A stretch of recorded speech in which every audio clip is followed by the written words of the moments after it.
Hi, you're listening to When Isabel Met Aviva, a podcast about rom-coms, female-driven screenwriting, and how to break into the entertainment industry. I'm Isabel. And I'm Aviva. And thanks for listening to our podcast.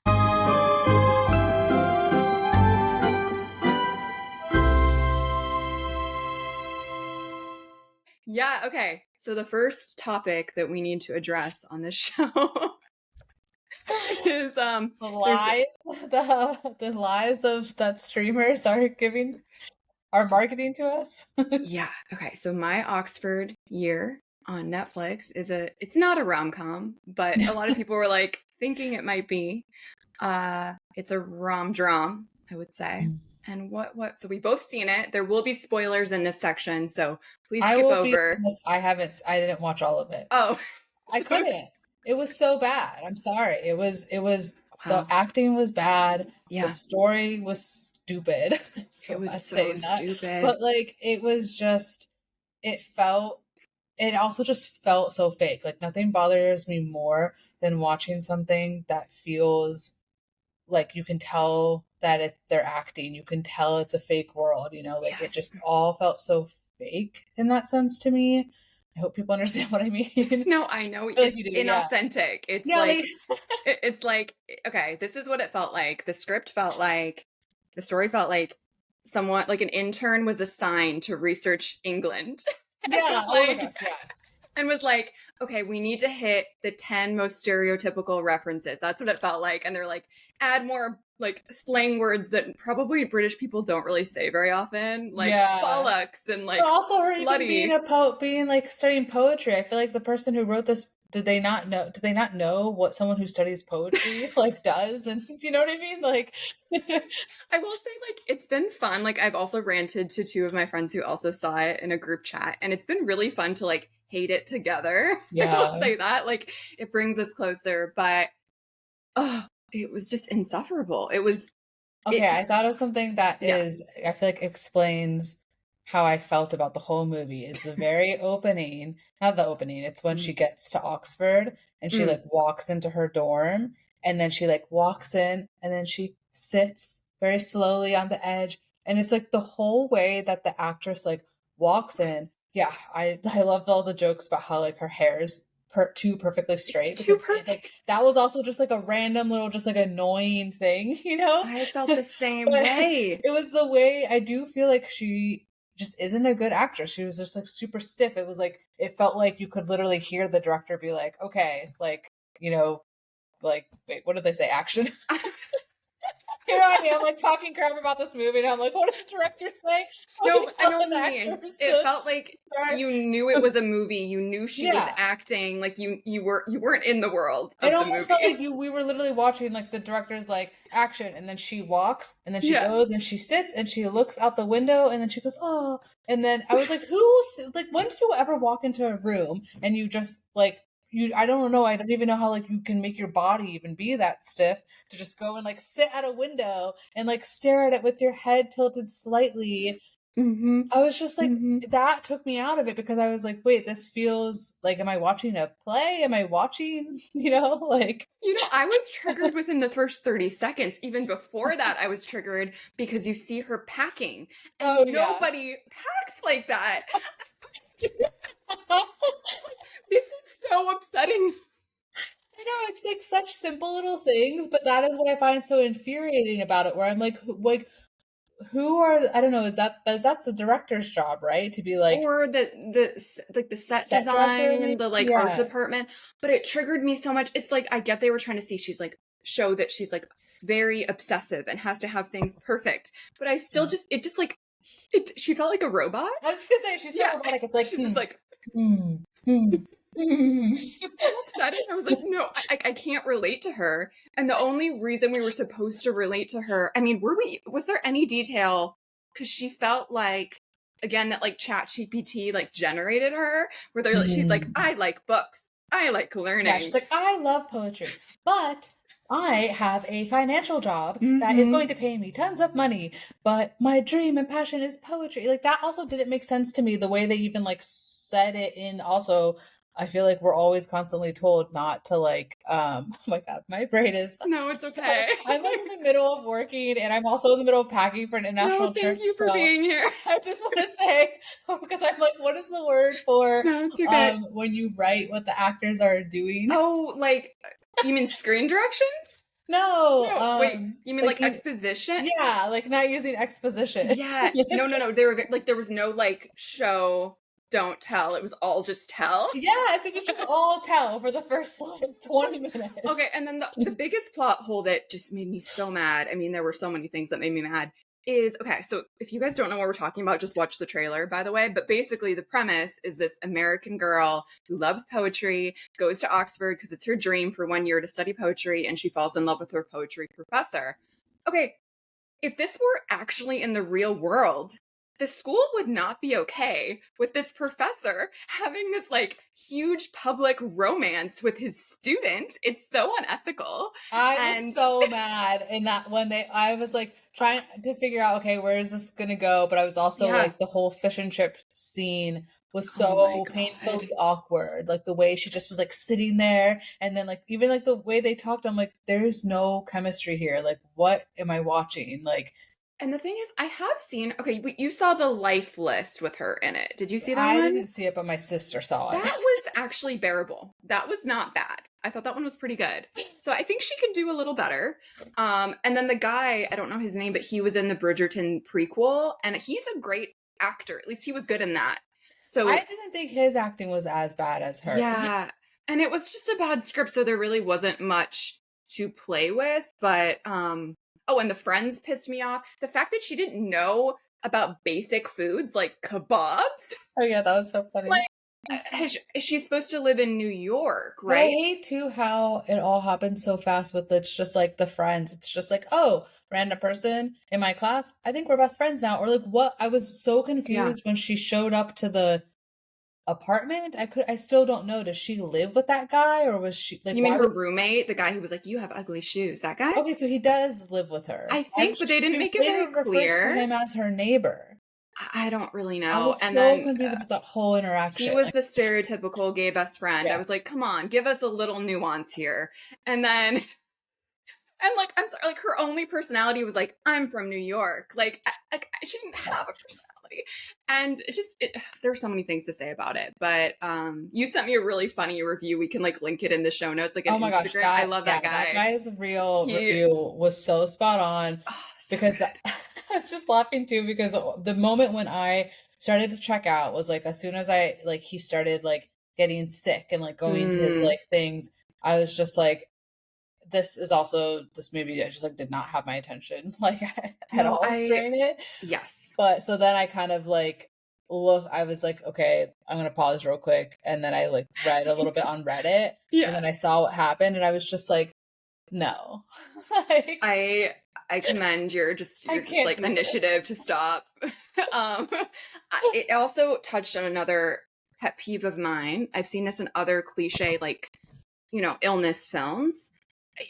He wouldn't be getting drunk and living it up if he were dying. He also wouldn't look as hot as he wouldn't look so healthy. This is a pet peeve of mine because I don't. The Fault in Our Stars, which I actually love that movie, and it was the same producers. I will say it can be a little deceiving. I feel, and thank goodness I don't have this personal experience. So, like, you guys, listeners, tell me. But like, I just feel like he's not going to be like, let's go get drunk and party it just felt like he would be sick. That makes sense. I think where I kind of once I read what was going to happen. Because I have a friend who passed away from cancer. Yeah. And like that was what was making me angry too. Because then I was like reading about how people were talking about how like they don't make him look sick or anything. Because I'm like, that's also just such a whole emotional part of the cancer experience is like when they lose their hair, like when they like start to look really sick and bad. And it's so hard. And I just feel like it's also not fair to people who maybe are watching that because they know about that storyline and they maybe want to feel a little bit seen of what it's like to like, I'm sure there are people who like have had a similar life scenario where like they just got sick and then like that happened, but it just doesn't feel like it does justice for those people too. So I think that's what made me just like be like, I don't I can't like be a part of this. Like, it felt inauthentic yeah, and just on so many levels. Oh, and then the other pet peeve I had about it is, okay, he doesn't get to be an asshole just because he's in a horrible situation. yeah, Um, I yeah, think it might have just been his personality, even without the illness part. I don't like. He was like, she was like, always like, I love you, let's stay together, and he was like, get away from me, and it just felt yeah. very Oh, like right. That was very high schooly to you me. don't have to act perfect, of course, if you're going through a really hard time, but like his behavior was like never loving and like Yeah. never Okay, that's what. Okay, what really was getting me like mad watching it yeah. was because again, I'm so tired of like movies that make women like act like these very like, oh, like I need a man so that my life has Mhm. meaning, because that's what was making me mad. Is like, okay, we've already established she's this like super intelligent woman. She's got this amazing career lined up for her. She's going and like, whatever. She's also a great poet and she's going to Oxford. And then like the second he like rejects her, she instantly is all like, oh my god, like I need him, and then it's like it's based off nothing, because he's been nothing but being mean to her, and they've had no like chemistry. There's been like nothing to give us anything to be like, wow, they're great for each other, It and doesn't like make sense. Yeah. I just was like so angry watching the scene where they made her dress up in that Wonder Woman costume and then go be Oh, the like sexy slutty girl that's like dancing for him, and like then she's all mad when he doesn't like want her. And I was just like, I don't know, that just to me all was sending such a bad message and was infuriating. And I was just kind of like, what are we doing here? Like, what is this movie? yeah. Yeah, no, totally. I just bought this book. I just started it, but I've been doing a lot of like, as part of my like breakup healing, I've been learning about attachment styles, which like, a lot of people do. A lot of women are interested in that, I've observed. And he is an avoidant. I think he's an Yeah. avoidant in that he doesn't communicate. He pushes her away. Yeah. And I think this movie is a good representation of, just from what I've learned, I'm going to read the book, we can talk about it more, but he is an avoidant.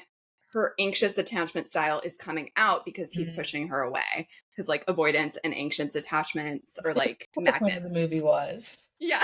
So it was meant to teach us not like, what not to do. So yeah.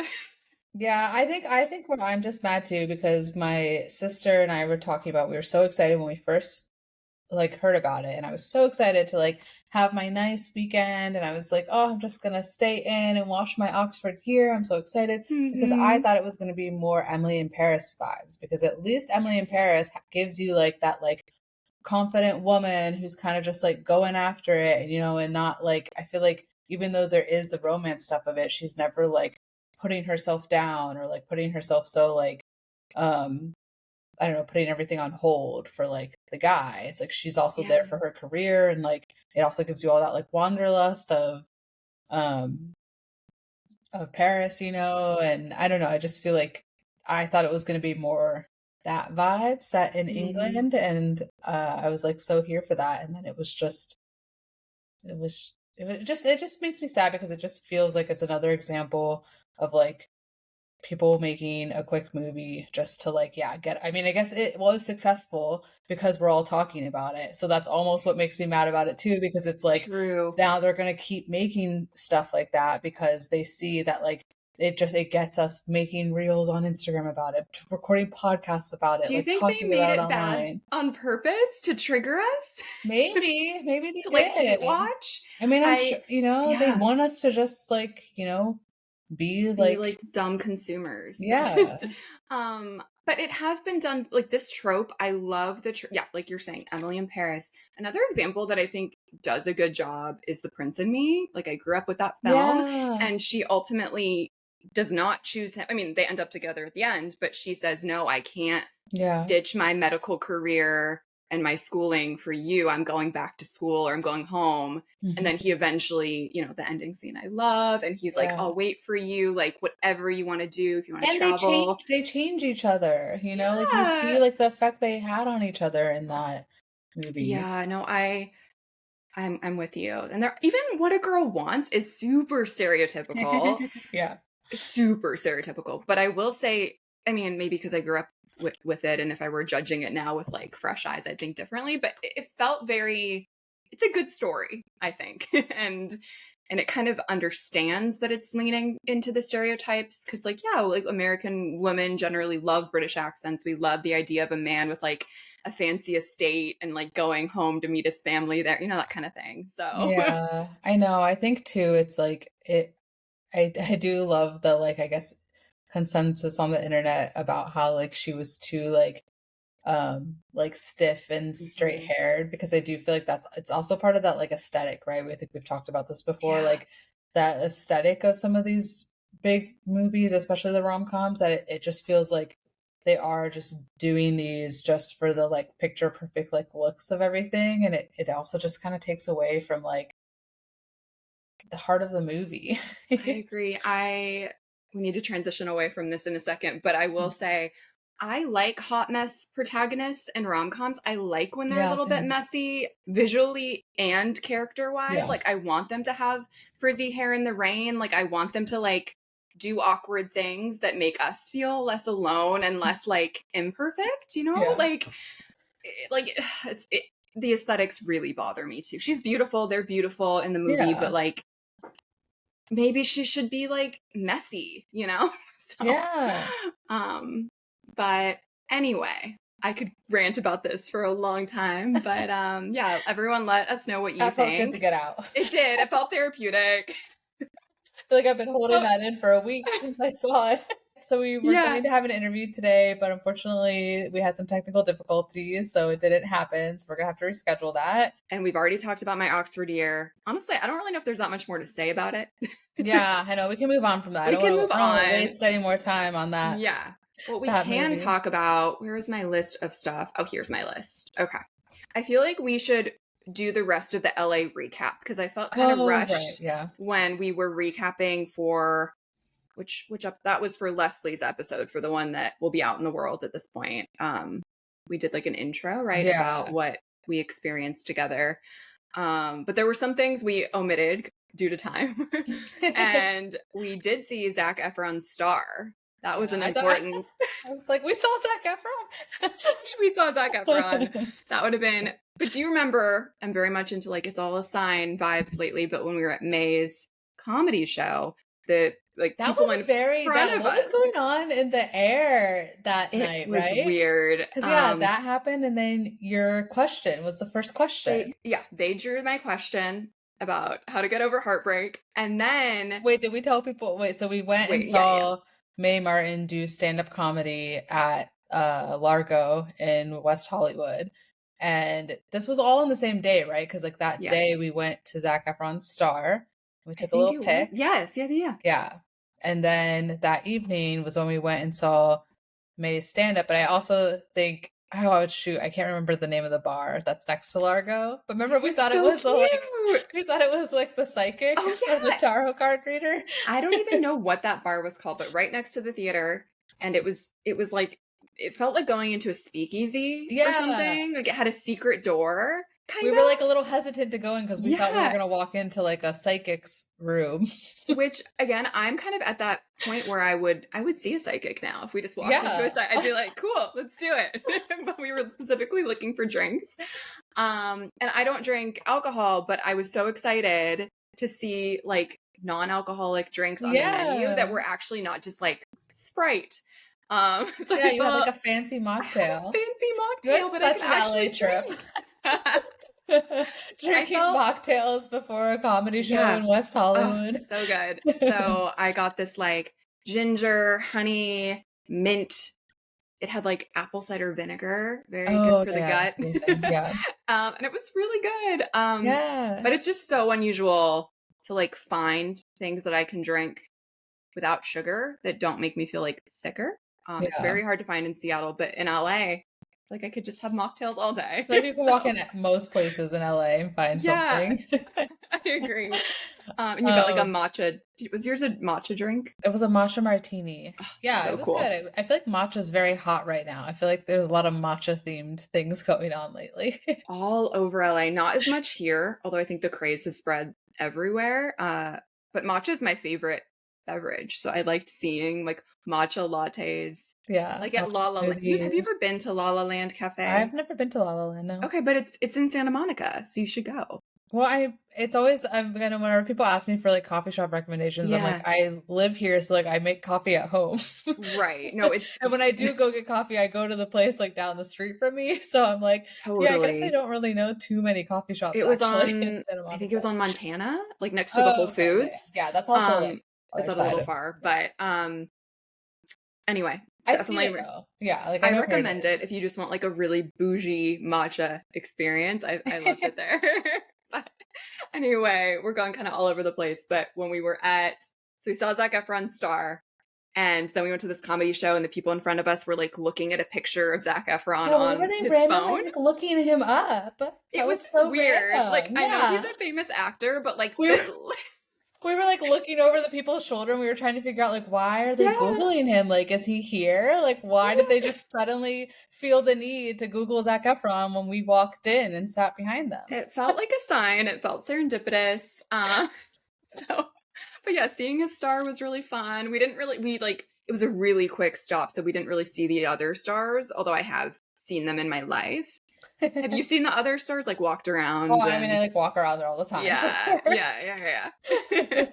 I just know what that one is specifically. I liked your line about how that area, that's Hollywood, right? Like looks really good if you just look up, like at the yeah, all the palm trees, the little string lights. Like that was like a metaphor for life. Just like I don't know.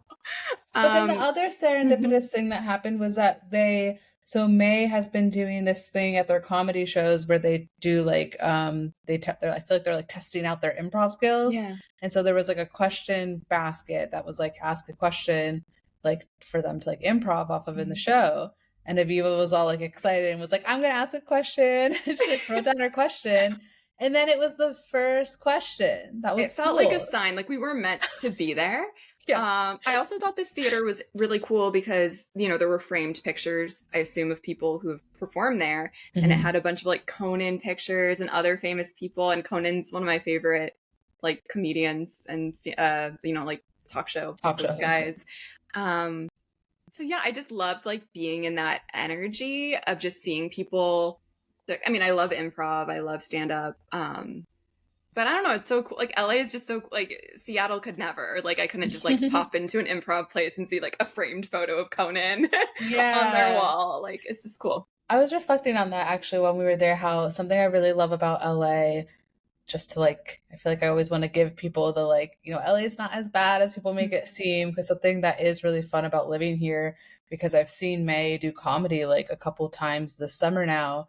And so it was kind of fun to see like how they've been testing their jokes out in different ways. So it's kind of cool to like in LA, if you like a comedian or if you just like go to a lot of different comedy shows, like you do get to see how like the comedians are sort of like practicing, and how like I like remember that plant joke that they told. They told it in a different way, like at a different show that I went to, and like both were funny, but it's just like cool to see like the different ways to do it. And it was making me realize that something I really love about going to shows like that, especially like smaller ones or like with like, like aspiring comedians like that are like, not like some huge name, even though I feel like May is kind of like becoming bigger. Yeah. It's that it does. I feel like I always get like good creative energy at it, because it like helps me sort of study like, how they're sort of like planning out their jokes, and like when they pause and like all the setup, and like it is kind of fun to just sit there and see their craft playing out, because you also know as a writer, like all the work that goes into like writing it, practicing it, and like telling, especially when they go into like a whole story type of joke, and so I do feel like for me, sometimes that does feel like almost kind of like being on a field trip, for like my homework, my writing homework. It's educational. To, like, like how, like it was interesting, that they connected the piece you'd heard before with my question. Like, I'm sure they have, like a bank of things that they want to try to practice and share, but it worked. Like it totally worked with my question. So anyway, I loved that show. I legitimately love seeing comedy when it's funny. And then when you're like, when you're seeing something that isn't as funny, it's like, it's a very awkward experience. But I just like loved seeing that. And if I lived in LA, I would love to just see comedy and those kinds of shows a lot, because it's just so nice to be off your phone too, and like off a screen, and actually like just be I around know, people yeah, they laughing. look It's so really nice. present. But I guess I'm okay with people being on their phone if they're going to look up Zac Efron. Yeah, that was before the show began. That's true. That was before the That's show. allowed. But yeah, like what else should we cover? Like, I mean, we kind of skimmed over some things. Like the WB tour, I feel like we kind of covered. But that was cool. And then the meetup, we like mostly covered. Was there anything else? Did we talk about going to the holiday? No, yeah, that was an important thing to talk about. Holiday restaurant, yeah. So we had a list on our phones of like all these filming locations that we wanted to check out in LA. But AI kind of lied to us about locations. We realized we need to do more research next time before we like drive somewhere. Exactly. Because I wanted to see, and I think you do too, the A Cinderella Story cafe diner. But that turned out not to be in West Hollywood. It was in like Long Beach or something. And you're like, we're not going there. Because we were Googling it and I was like, oh my gosh, the location is really close to the comedy show we were going. But then that's when I because it was supposed to be Hal's Diner, but then what shows up is like a West Elm. And we were all like bummed that it's like a West Elm now. Then it wasn't that. Yeah, then once we started pulling up like the photos of Hal's Diner from the movie, we were like, it doesn't look like that. And then that's when we figured out that the Long Beach one is the one that is like it used. Is in LA at least. But yeah, the top location I wanted to see, we did see, was the Holiday Restaurant in Beverly Hills. Yeah. So. Okay, this might be a stupid question. No. It's maybe a question for like a set designer or someone if we ever get them, or a director. That'd be fun, yeah. I don't know. But when they're using an exterior like that, and because it doesn't look exactly like in the movie, right? Are they actually like making it look like that on the out front? Do they? And, like, they're filming, or are they doing that all like as an editing later? That's a great question. In the Holiday, is there an exterior shot of the restaurant? I don't remember. Is there, or is it just Holiday, interior? I'm thinking more about the diner, because like obviously the diner in A Cinderella Story says like Hal's Diner, and it's like different, you know, like, and that was before different. Like AI. Like, I mean, like. Yeah, I guess nowadays maybe they can. Maybe they just like superimpose it. But that's a great question. Superimpose. That's the word I'm looking for again. Like, my brain is so like in like farming work world and it's fine. Packing and not in screenwriting today. It's okay. Like, what superimpose me? Yeah, no, I don't know the answer to your question, but I always assumed like Hal's Diner like was just like the, you know, the exterior and the interior were like the same building, but I really don't know.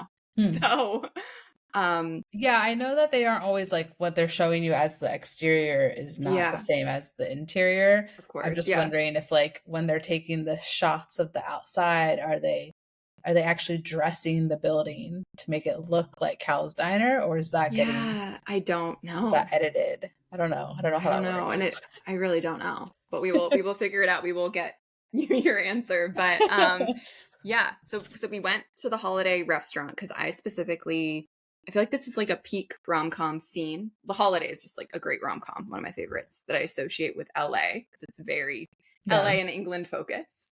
So I always remembered that scene when Arthur, Abbott, and Iris, played by Kate Winslet, they're at this really nice restaurant somewhere in LA, presumably.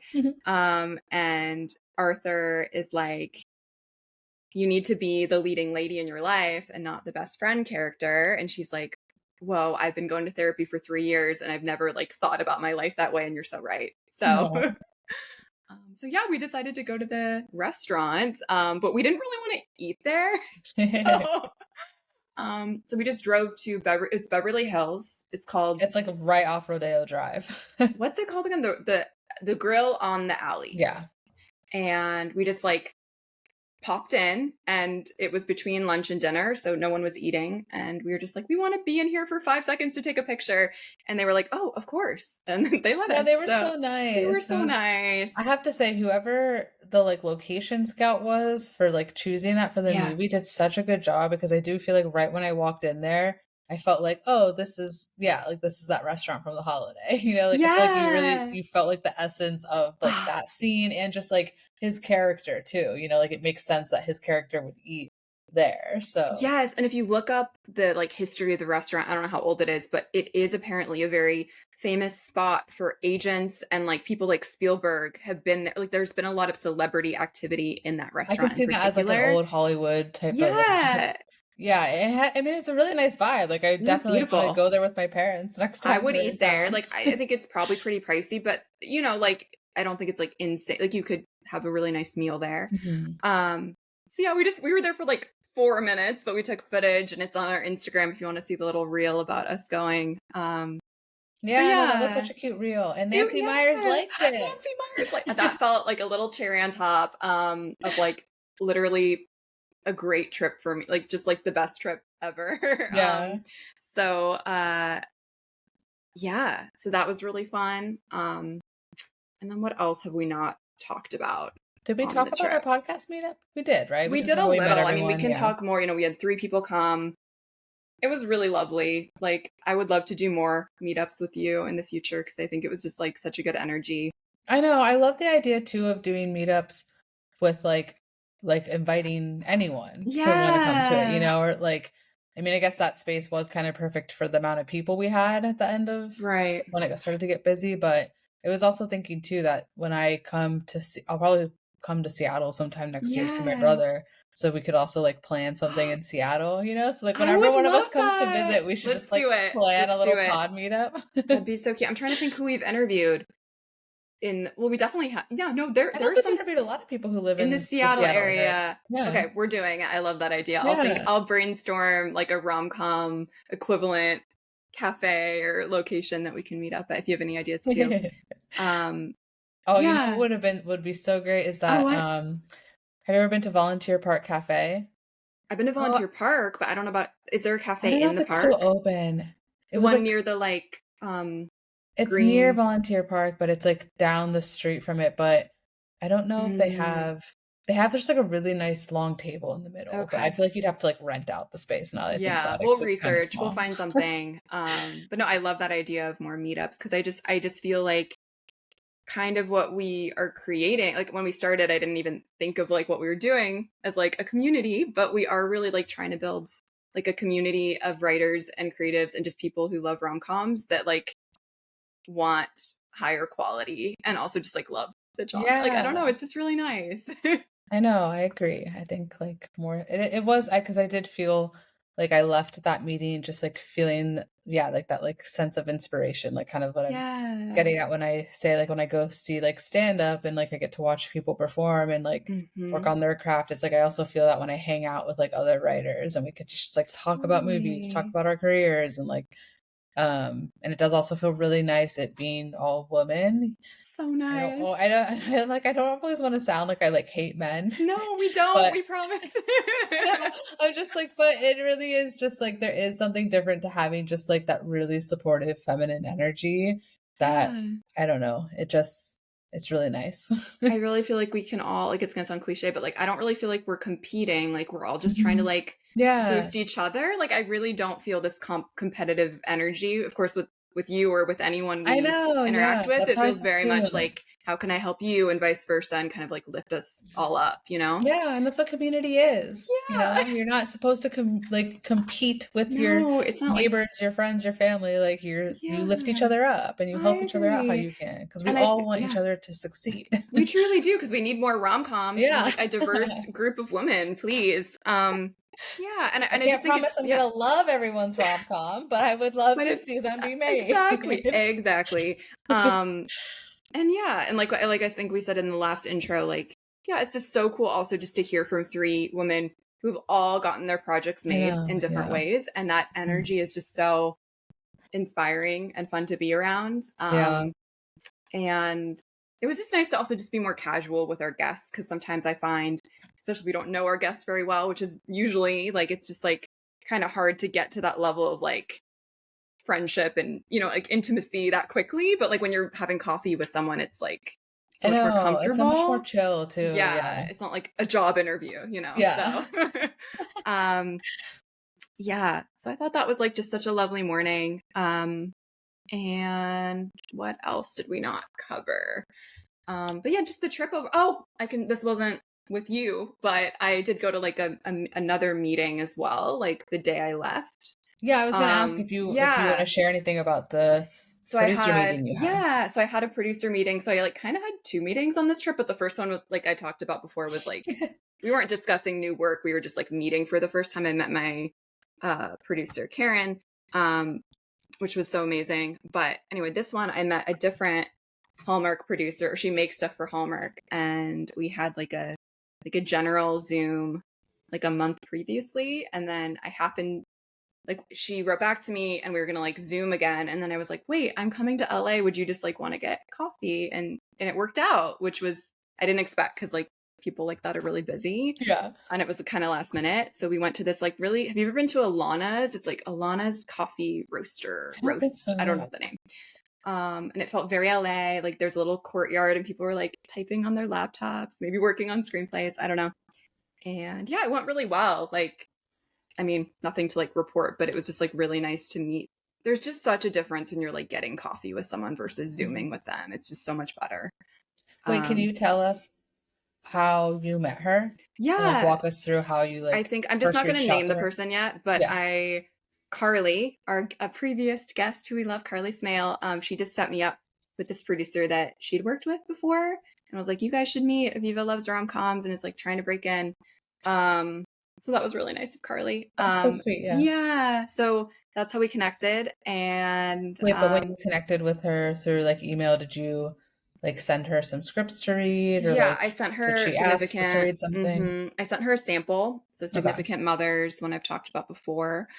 And that's one I think, I mean, I would potentially sell it, although I don't think that's the one she wants. But that one, side note, like I really do want to make it myself. That's a whole thing. Anyway, so that was the sample, but she's specifically, at least potentially interested in the one I'm currently writing. So the sweater curse one. Oh yeah. Yeah. I really want to read that one when it's done. I just realized like I'm such a horrible friend because I have not finished Significant Mothers. No, it's okay. But I was like, oh, I should like put that on my on my laptop to read when I'm on the airplane. I need to read. I know you sent me one. I don't want to say what it is to reveal what it is, but you sent me one as well. Like I've only read your Zac Efron one. Yeah, but I don't think I feel like you shouldn't even read that one because it's a totally different script now. Okay. So I should send you when I finish, if I haven't finished. We'll do another feedback exchange again. Do I have the most recent draft of Significant Mothers? I'm going to send it to you just in case, because it might be an old draft. Send it to me because that way. Yeah, because I'll read that on the airplane. That'll give me something to do. Yeah. No, no, and that's a lie. I've read your Indian rom-com, but it's an old. I think it's different now. So of course, send me your stuff because I love your writing, and we will actually do more feedback exchanges. No, I mean I want to read the sweater one when it's ready. Yeah, thank you. No, I think it's one of my best ideas. I don't want to like share. I probably like overshared on the podcast about what it's about, but I've been writing. I don't want to like totally pivot away from LA, but I have been writing like the actual script this week, which is really fun. Yeah. So it feels really good to write. And I want to just write it by the end of the summer. So that's my goal. Yeah.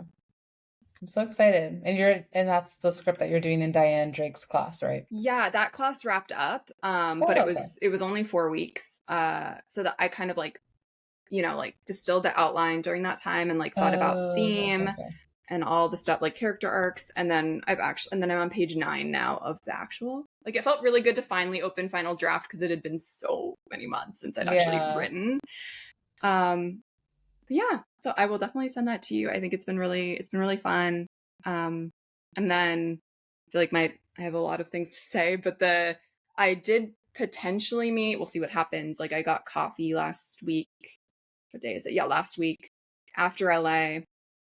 With this producer / musician. Anyway, I got coffee with this woman who might want to make a rom-com with me. We'll see. So exciting. She was like, why would you make a proof of concept short when you could make the feature? And I was like, well, whoa. You're like, do you have money? I know. But honestly, I've just been trying to manifest someone who just wants to co-produce with me. Even if that person doesn't want to put her own money, which is totally fine, like just someone who would like want to raise money with me and just like work together, So we'll see. And she also, like, side note, lives on an alpaca farm. I was like, I can't make this up. She's like, oh, we bought a farm during the pandemic and we have alpacas. And I was Oh like, my gosh. I was like, how that's like a lot of work. I know. I don't know how many, but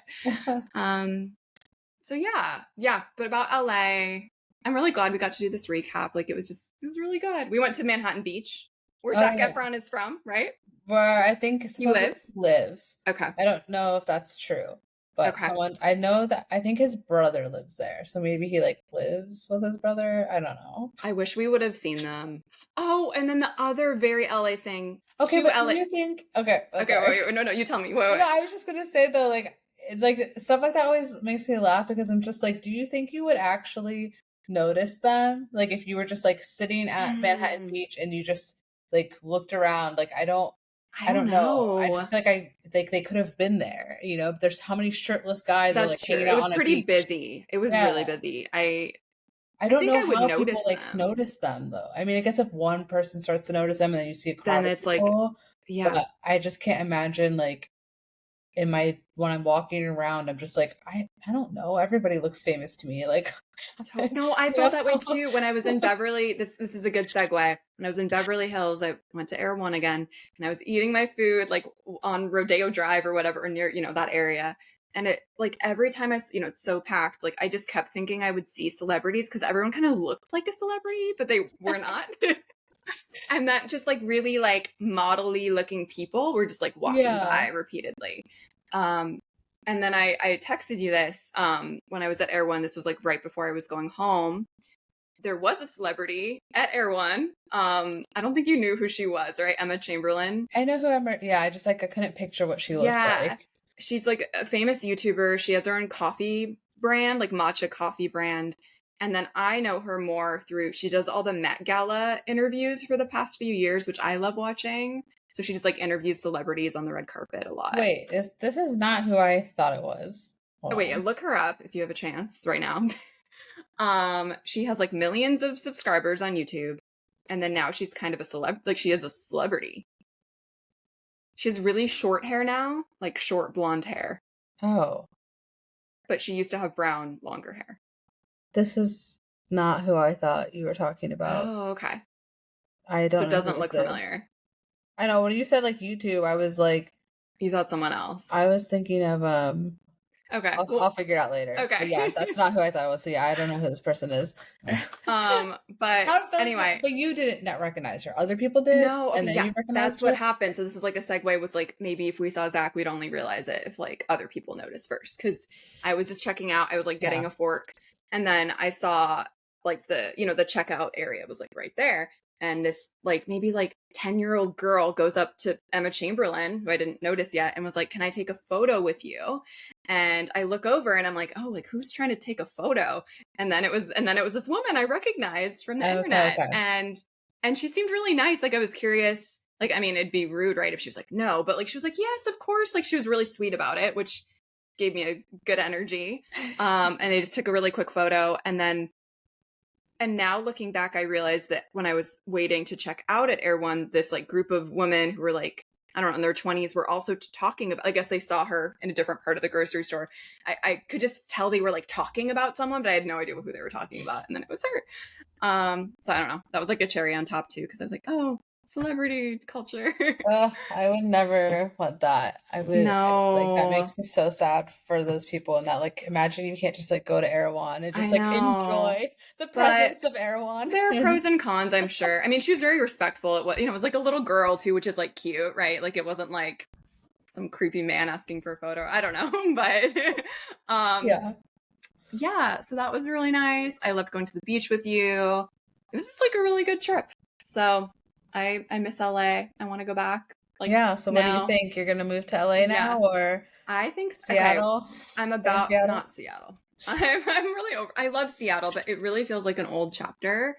So because I grew up there, now in Bainbridge, and then I'm about to start grad school. I don't even know if I've talked about that here.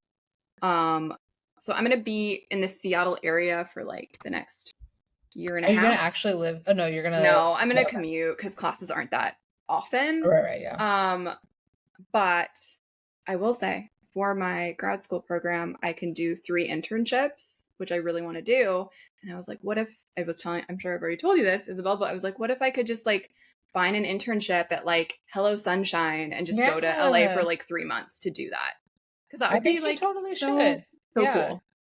So I that's can what I'm definitely see manifesting. you doing that, like working at some kind of like female Yeah. led like entertainment company or doing something in communications and Yeah, I think that's really plausible. So I think that'd be a good way to like test out LA. Mhm. And then we'll see where I'm at when I really do love the idea of my program. I haven't started it yet, but I want to obviously do school. Yeah. And then get out of the Pacific Northwest, even though it's beautiful here. I It's know, so I'm like, beautiful here. oh, this past weekend was so freaking hot here. I Oh was like, no, I you're do like, get me miss, out of here. yeah, I miss the I weather of the Pacific Northwest, yeah. like chill. It's definitely been like a cooler summer. Like the hottest we've had this summer is maybe like 85, I think is the hottest we've had. But Sounds nice. yeah, I just think it was always my dream to like move to California. Was it always your dream? Was that on one of your, or did you Yeah, decide when that I more was recently? younger, I definitely always like felt like California, because especially like growing up in Ohio, I very Yeah. much grew up, on like the OC and all kind of like just like being painted that like California coastal Yes. lifestyle. So yeah, I can't remember if I told you this, but the in January when I went to this like pop-up Jack's Mannequin show, Oh yeah. that was such a like full circle moment for me, because when I was like really into like pop punk music when I was a Mhm. teen, and Jack's Mannequin was one of my favorite bands, and they like recorded this whole album in like Venice and Santa Monica, and their album cover is like of like the Venice like boardwalk area. Oh, And I just remember having this like moment where I was like, one time I was like biking or like on a run down there or something, and I was like thinking about how like my younger self would be like so excited to know that like I I live love here, and that. that I was like also on that night of that show that I was like singing Jack's Mannequin like in Venice, and it like all came full circle, and I was just like, hey, like That yeah, feels like very manifesty and I yeah. love it. And I felt that way when I was in LA just on this trip, that I really like felt like my vision board was coming to life. And I also feel like it was always my dream to live in California. And then my health got in the way. And then I went to school. And then like all these things just kept getting in the way. And I don't know. I just feel like ultimately, I don't know if it's like my forever home, but like I want to test it out just to like fulfill my Mhm. like, like childhood dream, I 18-year-old know. dream. Yeah, same. I don't know if this is like my forever home, Yeah. like especially because it's so freaking expensive to buy a house Oh here. my God. Yeah. But I do like really love it for like where I'm at in my time in my life now, and I definitely Yeah. will always feel very like happy that I like came and like lived this period of my life, and tried, I because I love think that's that. like always the thing too, is like you just will never know until you try something, right? And for Yeah. me, that was something that I thought about a lot, especially in this last like year or so, where I was like, at least now I know, like I don't want to and I've Mhm. never wanted to live my life like wondering about something. So I think that's part of where I've always been someone who just will like try it, even though if it fails and it doesn't work out, now I know that that's not what I I want think to that's do. such a rom-com lead energy that I Yeah. admire in you. I truly do. Because I think some people like are always like, oh, I aspire to do that. But then like, people have different circumstances, of course. But like I admire that you're like, I'm going to Hawaii, I'm going to LA, like I'm like having a cafe, I'm gonna pursue screenwriting, like I'm gonna do a podcast, because I feel like that's just like a really fun energy that is Yeah. full, just so much more adventurous than yeah, like it just sounds ideal to just have that energy. So yeah, so we'll see. But I definitely just felt more at home there, and obviously I was only there for a short amount of time, but Yeah. I just feel like I just need a new chapter eventually. And yeah, and it's fun to just try stuff out, Yeah, and exactly. it's the land of the entertainment industry, and that's ultimately still my dream, in many different like angles. Like, it'd be cool to work at a production company, but it would also be cool to, be a professional screenwriter Yeah. and grow our podcast, like maybe to get like in person and, Oh my gosh, it'd be so so fun if we could just like record in person and like imagine if we have had a a full studio, like set. manifesting. I would love that. And we could like interview Zach in person and other celebrities. And I just think that'd be so fun. And I do feel like it's If we possible. ever get to interview Zach in person or any kind of person Yeah. in person, we definitely have to have someone follow us around for We like need a camera crew. a For behind the sure. scenes. For sure. And I know we're going to run out of time in a second, but I just feel like LA was so symbolic for me. And like, I've been thinking a lot about like the butterfly effect of like when something wrong happens in your life, but then it can like have this ripple effect where like it actually gets you closer to like your dream self or your dream timeline. And it really felt like that way for me because if like, my relationship hadn't ended, then I wouldn't have gone to LA in the way that I did. And I wouldn't have reached out to the same people in the way that I did. And even if I'd gone to LA, it just would have been such a different experience if I hadn't gone alone. And I feel like I really needed that.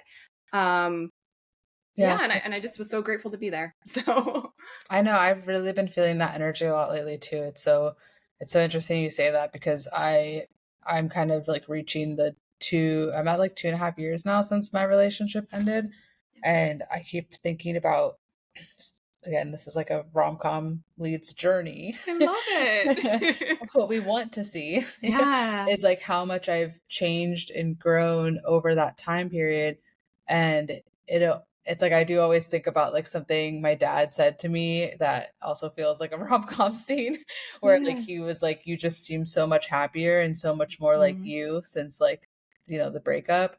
And like that's always kind of been in the back of my mind too, of just thinking about like how, and I think it's normal to like lose yourself a little bit in a relationship, but I really see now that I've been out of it how much I had lost myself. But and I just like I'm like really feeling this feeling of coming back to my like sense of self and like who I am, what my dreams are, how I am, because like I do see how like especially that partner like I'm just like I'm an extroverted introvert, like I definitely have my like extroverted times where like I like to go out, like it's fairly easy for me to like make friends when I want to because I feel like I do enjoy getting to know people and meeting people. But I'm also a little bit introverted when I want that like creative time to like write and like be by myself. And I just feel like I have a much better balance of that now that I just felt like was really imbalanced when I was like with the person I was with. So it just feels, it feels like a full circle moment of like coming back to our senses of our own selves. I love what you're saying, and that's really relatable, even though I'm not like 2 years past it. But like I do think like it really was meant to happen in the way that it did. Like I'm feeling that energy more. Not to say that things aren't hard and like it's not like, like there's pain there too, but like it I don't know, I just feel like LA was just symbolic of like, oh my gosh, I'm coming back to myself and like my goals, and I don't have to like compromise anymore. And that felt really empowering for me and exciting just to imagine a totally different timeline where I could go to California finally and I could work at a production company. I could do so many different things than I thought my like near future looked. I love that. And you're kind of like a beacon of hope for me too, because you're farther along and like, I do think it can be really transformational, like just having these big plot twists in life. And I know it makes me want to say something in case anyone else needs to hear this, because I remind myself of this every single day, but like it's never too late. Like it's never too late to start over. It's never too late to try something new. It's never too late to like do the thing that you've been thinking about doing.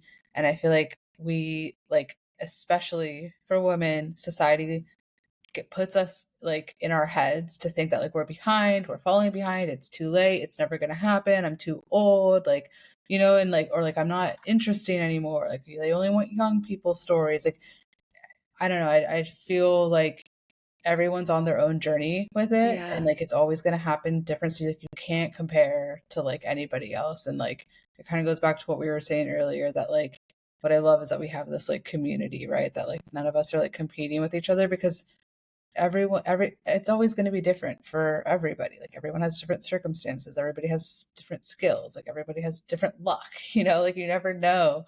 But I think the biggest thing is just like keeping yourself centered and like present in that like idea that like there's no certain timeline for anybody. Like I love that. Yeah, I feel like I felt behind like my whole life. And maybe everyone feels that in different ways, Yeah. right? But like there is no deadline. Exactly. And yeah, I think it's no, and I would love to see that represented more in film, because it is really therapeutic when you do see a storyline like that, where you know, a woman's heartbreak turns into transformation. Like it's really so many rom-coms, and or just a rock bottom, not even heartbreak, but it often is. That rock bottoms are so transformational. And yeah, and I you know, like even with our screenwriting careers, like we're making progress, like as long as we continue to write and show up and record podcast episodes and all these things. And like it's okay if like we're not as far along as we thought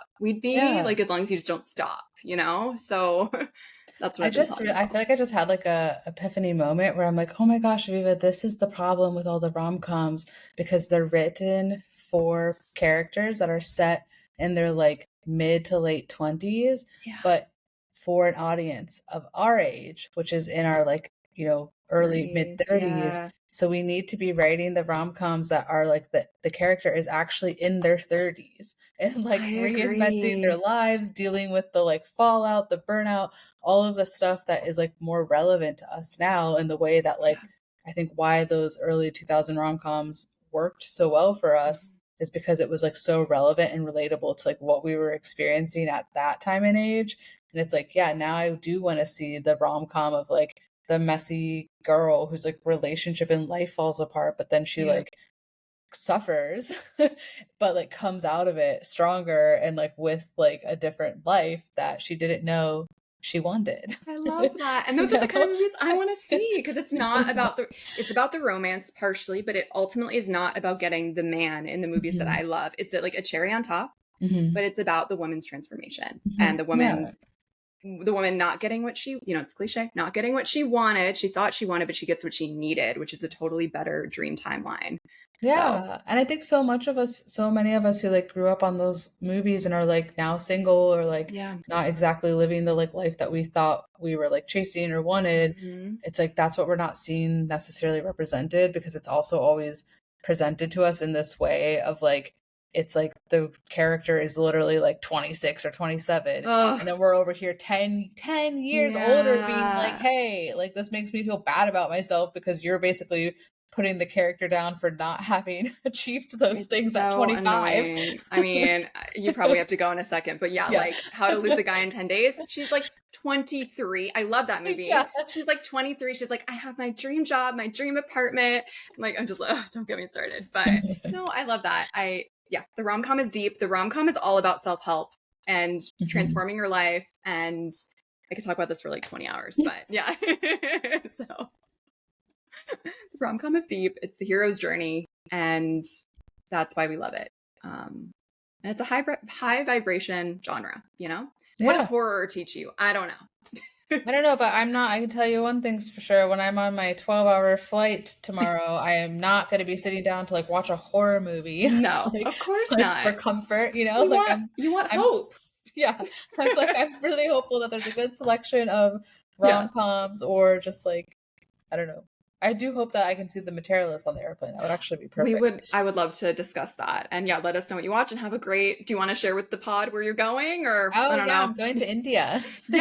You've been such a jet setter this summer, even more than me, like going to Spain and now India, and you have so much writing material. I know, it's so funny because I've been like rereading my script, the Indian rom-com. Yeah. And I was kind of like, well, I'm about to go to India, so I shouldn't stress myself out now about like finishing it this weekend, you know, because it's like, I'm sure when I'm there in India, I'm going to get more content and stuff to write, because I'm going to be with all my family, like my family, and then like my extended family there. And I'm going to a wedding, an arranged wedding. And my script is literally about an arranged wedding. We'll definitely discuss. And I was just thinking, like, what if you made your Indian rom-com one day and went to India? Oh my gosh. Like, who's to say you have to sell it? Like, what if you could make it or meet producers in India who would want to like collab with you? I don't know. I was just thinking about that. Well, it's mostly set in America, so okay. Well, it doesn't need to be in India. Still, you should make it. Or it should sell for a lot of money and you're involved. So Okay. Well, I will let you go. You probably have a meeting, right? Yeah, I got work Okay. and I need to finish packing. Yeah, good luck. Don't pack like what's her name Yeah, and I'm the gonna Oxford. yeah, oh my Oh my no, God. I'm, like, looking at my suitcase, I'll, like, spill it out over there, Yeah, like, you're like a real rom-com person. You're not this yeah. like insane lady in my Oxford year. So Alright. okay, well, this was a good chat. And yeah, we'll see you guys next episode. Bye. Bye. This has been an episode of When Isabel Met Aviva. Thank you so much for listening. If you want to stay up to date with our episodes, please subscribe. Bonus points if you leave us a positive review. You can follow us on Instagram at whenisabelmetaviva and on Bluesky at whenisabelmetaviva. You can also find our personal profiles on Instagram and Bluesky too. Feel free to reach out if you have any questions or need any advice about your screenwriting career, or if you just want to obsess over rom-coms with us. And don't forget to watch and write as many rom-coms as possible.